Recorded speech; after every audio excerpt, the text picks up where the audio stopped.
small portion of this video is sponsored by Squarespace, the ultimate tool to build your stunning new website. Hey guys, Mark here, and welcome to the first video in an all-new series I'm going to be running on my channel that I'm calling Tech Rewind, a series where I'm going to be testing out some flagship phones from the recent past to see if they're worth using today and into the future. In this pilot episode, we're going to be deep diving into a phone that was released nearly 4 years ago, the Google Pixel 2.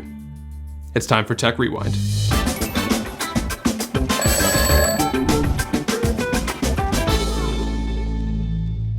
Google's Pixel 2 was released alongside the Pixel 2 XL in October of 2017, about 3.5 years ago. And as the name would suggest, they were the second set of devices created under Google's Pixel lineup. Initial reviews were very favorable, and although some reviewers complained about the relatively dated design with those huge bezels and mediocre battery life, the outstanding performance, software experience, and cameras more than made up for it. The Verge's Dieter Bohn claimed that the Pixel 2 was easily a contender for the best phone camera. But how has this phone held up over time? That's the real question. The reason I wanted to create this series in the first place is because I believe that flagship phones of the recent past still have a lot to offer people that want a great smartphone experience at a more budget price. These older flagships are getting pretty cheap nowadays, and the Pixel 2 is one of the cheapest on the market. I scored this kind of blue model in nearly perfect condition for about $90 US. That's a pittance compared to any new phone these days. The reviewers back in 2017 were right. When it comes to Android phones, the huge forehead and chin of this phone makes the overall design look pretty dated. I suppose Apple is still making phones like this, but definitely not because they look pretty. Still, if you're able to look past these monstrosities, the rest of the phone is actually very easy on the eyes. The front of the phone is very symmetrical with those two front-facing stereo speakers, and I actually really like the retro vibe the back gives off with that two-tone gloss stripe on the top and the matte finish on the rest of the phone.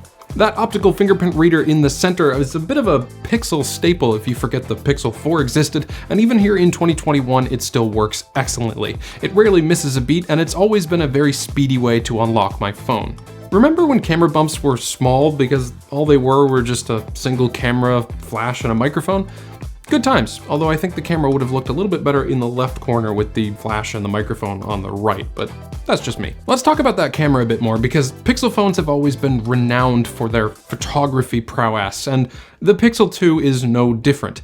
Even today, the Pixel 2 takes excellent photos. In fact, it takes better photos than a lot of brand new mid-range phones that have been released within the past year or so. It's one of the main reasons I think someone would want to buy this phone here in 2021. While portrait mode photos can get the edge detection wrong from time to time, it still looks great with very natural colors and excellent contrast across the board. Of course, there's only a single 12 megapixel camera on the rear of the phone and an 8 megapixel selfie camera on the front, so there's not much versatility here, but for the average Joe photographer like me, it can still take some pretty fantastic snaps. The rear camera is also capable of 4K 30 FPS video with image stabilization, which was still relatively new at the time, but still holds up decently well today. To really get to know the Pixel 2 and how it performs here in 2021, I used it as my daily driver for the past week, and in that time I learned a whole lot about it. First of all, let me just address some concerns you may have about the display on this phone. The Pixel 2 has a fairly small 5-inch AMOLED display with a full HD or 1080p resolution. There's nothing too fancy or special really about this screen, and I think as long as you're okay with the smaller footprint, it'll be totally fine. The colors are definitely more on the natural side without too much saturation, and the full HD resolution in this small size makes it plenty sharp for everyday use. There was only one thing that bugged me about this display, and it's a problem that plagues a lot of older phones that have been used extensively. The oleophobic coating that once protected this screen from fingerprints has worn away over time. At this point, if I use this phone at all without washing my hands extensively first, a lot of residue will show up on the screen, and it'll just generally make the phone a little bit more unpleasant to use. That may not be an issue you run into if you get a newer or less used Pixel 2, but it was a problem for me. If you can get over that minor inconvenience though, the view from the other side, aka the software and overall performance of this phone, is just fantastic.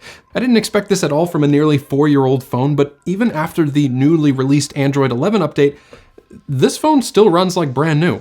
Before I talk more about my experience of using this phone in the day-to-day, as well as how it performs in the battery life department, I just want to take a quick minute to thank the sponsor of this video, Squarespace. Squarespace is an incredible platform that comes with quite literally everything you need to build professional websites, online stores, portfolios, and more. They've got a ridiculous number of features to help you build a stunning looking website in no time. They've got search engine optimization tools for making sure traffic gets to your site, email campaigns for getting your messages out there, e-commerce tools for setting up your very own online store, and a whole bunch of other stuff to get your website off the ground. I built this little test site for my YouTube channel in literally less than 15 minutes, and because Squarespace is designed to do all the heavy lifting for you, it's fully optimized for use on both mobile and desktop automatically. Head on over to squarespace.com for a free trial, and when you're ready to launch, go to squarespace.com/markspurl to save 10% on your first purchase of a website or a custom domain. Thanks to Squarespace for sponsoring this part of the video, and now let's get back to the Pixel 2. I've had very little performance-related issues in the day-to-day use of this thing, and because this is stock Android, there's next to no bloatware on the Pixel 2, and it runs so smoothly and cleanly. It obviously won't feel as fast as modern-day flagships, especially because a lot of those come with high refresh rate displays, something that was almost unheard of in phones back in 2017. But it's speedy enough for sure. Now, for those of you that are worried about software updates into the future, Google has said that Android 11 will be the last update that the Pixel 2 gets. But as is the case for a lot of Android phones, I'm sure the great people over at XDA Developers will continue to produce ROMs of newer software that you can just flash onto your phone to keep it up to date fairly easily. In any case, for an aging flagship, the Snapdragon 835 CPU and 4 gigs of RAM inside still performs fairly admirably in everything but the most demanding of mobile games, where you'll see a few frame dips here and there. Unfortunately, I can't say the same for its battery life, at least not on my Pixel 2 in particular. You know how in a lot of my videos I complain about when a phone has a small battery capacity, even if it performs well in my battery testing? Well, the reason for that is because over time, that small phone battery degrades, and what was once a decent phone with decent battery life now has become a phone that you need to charge twice a day. And that's exactly what happened to this Pixel 2. My model has clearly been used quite a bit by the previous owner because when I put this phone through its paces in my battery test, I could only get about 2 hours and 15-ish minutes of screen on time before the battery went completely kaput. That could be okay for some of you, but for me, that's not all-day battery life. The best advice I can give you if you're looking to pick one of these up is to either buy a factory-sealed new one, which will cost you a little bit more, or spend a little bit of money on a battery case to ensure that the phone lasts the full day for you, because the phone is great. You just need to give it a little bit of help when it's older like this. Compared to more modern phones, the Pixel 2 is missing some of the creature comforts we've grown used to over time, like wireless charging or even fast wired charging, for example. The Pixel 2 can only charge up to 10.5 watts through its USB-C port. But it does include things that a lot of budget or even mid-range phones don't have, like an IP67 rating for dust and water resistance and its solid aluminum frame and glass back.